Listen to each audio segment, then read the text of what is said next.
Sometimes, forgiveness is a luxury we cannot afford. This is the story of a man who sold his family to hell. In 1985, an ordinary Korean family was living in West Germany. Oh Kil-nam, an economics PhD and promising researcher at the University of Tübingen, lived with his wife Shin Suk-ja, who worked as a nurse, and their two daughters, 12-year-old Hae-won and 10-year-old Kyu-won. For Oh Kil-nam, a refugee living in Germany, this country could never truly become home. The cold stares and dry sympathy were difficult to bear. It was precisely at this moment that North Korea extended its hand. In that era when the Berlin Wall divided East and West, Oh Kil-nam tried to cross another wall to the place he believed was paradise. But no one knew that this choice would become an eternal gate to hell for his family. One day, a North Korean agent approached him. "Comrade, the motherland is calling for you. We promise you the best treatment possible, a professorship at Pyongyang University of Science and Technology, free medical care, free education for your children. A true worker's paradise awaits you." Oh Kil-nam's eyes began to waver. That evening at the dinner table, Oh Kil-nam made his announcement. "Honey, let's go live in North Korea." Shin Suk-ja's chopsticks stopped mid-air. "What did you say? Do you know how developed Pyongyang has become? Free education, free healthcare, everything is free. We should go for the children's future." 12-year-old Hae-won asked cautiously. "Dad, is it really a good place?" At that moment, Oh Kil-nam avoided his daughter's eyes. Shin Suk-ja's heart was conflicted. She had raised two daughters with difficulty while working as a nurse. Why North Korea of all places? She wanted to trust her husband. But she felt a cold spot growing in her heart. A mother's intuition is always accurate, after all. But in 1985, a wife had no choice but to follow her husband's decision. In December 1985, four people stood at Frankfurt International Airport. While waiting for the Aeroflot flight to Moscow, Hae-won gripped her mother's hand tightly. "Mom, I'm scared." Shin Suk-ja whispered reassuringly to her daughter, "It's okay. Let's trust Dad." That would be their last conversation in the free world. The cold concrete buildings of Moscow's Sheremetyevo Airport greeted them. While waiting for their connecting flight to Pyongyang, Shin Suk-ja couldn't shake her uneasy feeling. Perhaps they could still turn back now, she thought, but North Korean officials were already watching them. When they arrived at Pyongyang Sunan Airport, a massive portrait of Kim Il-sung looked down at them. "Comrade Oh Kil-nam, welcome." People wearing red armbands applauded enthusiastically, but everything felt like theater. Hae-won and Kyu-won instinctively hid behind their mother, and Shin Suk-ja's face grew increasingly pale. "Something's wrong here," she whispered to her husband, but it was already too late. The promised professorship at Pyongyang University of Science and Technology didn't exist. The classroom was empty, without a single student, and the officials just kept repeating, "Just wait a little while, you'll be assigned soon." Oh Kil-nam finally realized he had been deceived, but they were already trapped within Pyongyang's surveillance network. Their daily life began with ration corn, porridge and kimchi, with every word being monitored. One day, Kyu-won cried out, "Mom, I want to go back to Germany." Shin Suk-ja quickly covered her daughter's mouth. In this place, even the walls had ears. That night, state security came for them. A state security agent interrogated Oh Kil-nam. "Comrade Oh Kil-nam, We heard your family said something subversive. Is this true? No, it's a misunderstanding. They said they missed Germany, didn't they? The children are still adjusting, that's all. Adjusting? Or lacking revolutionary spirit? The interrogator paused before continuing. I have a proposal for you. If it's for your family, you should listen. Go to Copenhagen, Denmark. There's a reactionary broadcast station there called Free North Korea Radio. They slander us constantly. Approach them and extract information from them. Okil Nam asked in shock, isn't that espionage? The state security agent pushed an envelope forward and said coldly, if your family wants to live happily here, this is the only way. Inside the envelope were photos of his wife and daughters under surveillance. Okil Nam's hands began to tremble. In April 1986, at dawn, the day of Okil Nam's departure arrived. Dad will definitely come back. It's just a few months. Just wait a little. Haiwan grabbed her father and cried. You're lying, aren't you? I know you're lying, Dad. Q1 just sobbed. Shin Suk-cha said in a cold voice, this is the path you chose. Whatever happens to us, it's all your responsibility now. The door closed. No one knew it would be a permanent farewell. Okil Nam arrived in Copenhagen, Denmark, where he had to carry out the mission North Korea had assigned, approaching Free North Korea Radio and extracting their information. He believed this was the only way to see his family again. But when he stood before his compatriots fighting for North Korean democracy, his conscience began to whisper, is this really right?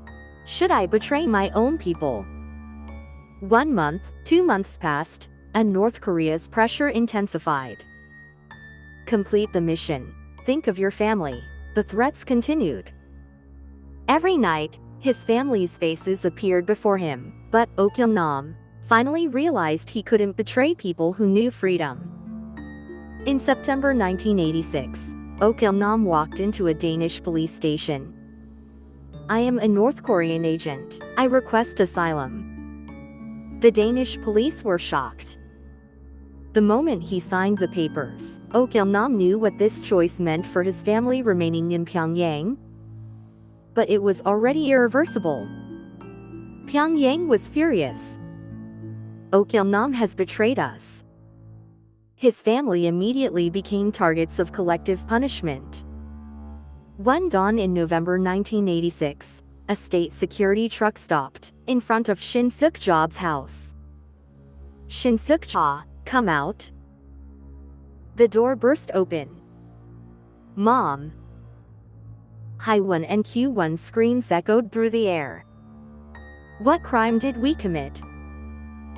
Shin Suk-ja cried out, but the answer was cold. Your husband betrayed the nation. Neighbors hid behind their curtains in fear, and no one could help the 3 women being loaded onto the truck. Packed like cargo in a freight car, they headed north. No one told them where they were going? Q1 asked through tears. Mom, what did Dad do wrong? Shin Suk-ja held her daughter tightly and answered, I don't know, Mom really doesn't know.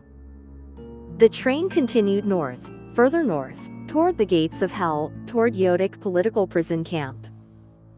Yodik political prison camp was a place that didn't exist on North Korean maps. Once you entered, you never left. It was a place where humans had to give up being human. You are no longer humans, just family of a traitor.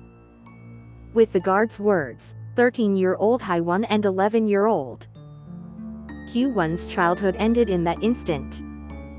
In the brutal cold of -20 degrees, without any heating in the barracks, the 3 women had to huddle together to sleep. Mom, I'm so cold. Q1 shivered. Shin Suk-ja gave her daughters false hope. Just endure a little. We'll get out soon. But she knew the truth. This was a place where hope died. Wake up at 4 a.m. Forced labor begins at 5. 13-year-old Haiwan and 11-year-old Q1 had to do the same work as adults. The heavy pickaxes made their young hands bloody. "Mom, my hands hurt so much," Haiwan whimpered. Shin Suk-ja scolded her daughter. "If you complain, you'll be beaten. You must endure." This was how young souls were broken, one by one. The daily ration was just a handful of corn. Q1 picked up a single kernel from the ground. Even that was precious. Rats, snakes, frogs. Everything that moved became food. Human dignity. It was a luxury in the face of hunger. They were forced to watch public executions. "This is what happens if you try to escape," was the warning. Shin Suk-ja covered her daughter's eyes, but she couldn't block out the gunshots. That night, Q1 had nightmares and asked, "Mom, is Dad dead, too?" Shin Suk-ja couldn't answer. 3 years passed, and 16-year-old Haiwan was no longer a girl. She had forgotten how to smile, forgotten how to dream. 14-year-old Q1 had to act like an adult. The camp aged young souls quickly, and Shin Suk-ja suffered endless guilt watching her daughters deteriorate. Meanwhile, Oh Kil-nam moved from Denmark to Germany, and from Germany to South Korea, starting a new life. He gained freedom and got a new job, but he had no family. They say he had nightmares every night, shouting that he must save his family, but no one listened. He visited government offices and pleaded, "My family is in Yoguk. Please help them." But the response was cold. "Do you have proof?" North Korea would never confirm it. "Then there's nothing we can do." Faced with this cold reality, he was utterly alone. By 1996, it was their 10th year in the camp. Shin Suk-ja, in her 40s, looked 60. 23-year-old Haiwan and 21-year-old Q1's flowering years were rotting behind barbed wire. They now thoroughly hated their father. Only that hatred kept them alive. One day in 2000, a letter arrived. "Family. We'll meet soon. Oh Kil-nam." Shin Suk-ja's hands trembled. But Haiwan grabbed the letter and tore it up. Lies. Where were you for 14 years? But in a corner of their hearts, a small hope rose. Maybe, just maybe. State security said, "You'll be released soon, prepare yourselves." They made them wear clean clothes and took photos. "If your father cooperates, you can leave," they said. Shin Suk-ja asked desperately, "Can we really leave?" But no answer came. The release was a lie. 2001, 2002, 2005, only time passed. 32-year-old Haiwan and 30-year-old Q1 had no marriage, no children, no dreams. Just the same hell repeating every day. Shin Suk-ja grew increasingly ill. In the winter of 2008, Shin Suk-ja collapsed. She had malnutrition and tuberculosis, but there was no treatment. "Mom, don't go. Please don't leave us," her daughters wailed. Shin Suk-ja used her last strength to speak. I'm so sorry for giving birth to you in this place." She closed her eyes without ever seeing freedom again, without forgiving her husband, ending her life in hell. In 2010, Oh Kil-nam appeared in the media after 24 years. "Please save my family," he pleaded desperately. The world finally paid attention. So you're that, Okil Nam. Criticism and sympathy intersected. In 2012, something miraculous happened. An email arrived. We are alive. But you are not our father. It was news from Haiwan and Q1 after 26 years. Okil Nam collapsed and wept. Forgive me, please forgive me. But his daughter's response was cold. Mother died because of you. Our lives were destroyed because of you. We lived in hell for 26 years. You lived comfortably, didn't you? While we ate like dogs and crawled like insects. Forgiveness? There's no such thing. You are never our father. Okil Nam went to the UN Rights Council and pleaded. Please save my daughters. But North Korea remained silent, and his daughters never contacted him again. To them, their father was already dead. In 2025, at present, 83-year-old Okil Nam still lives in Seoul.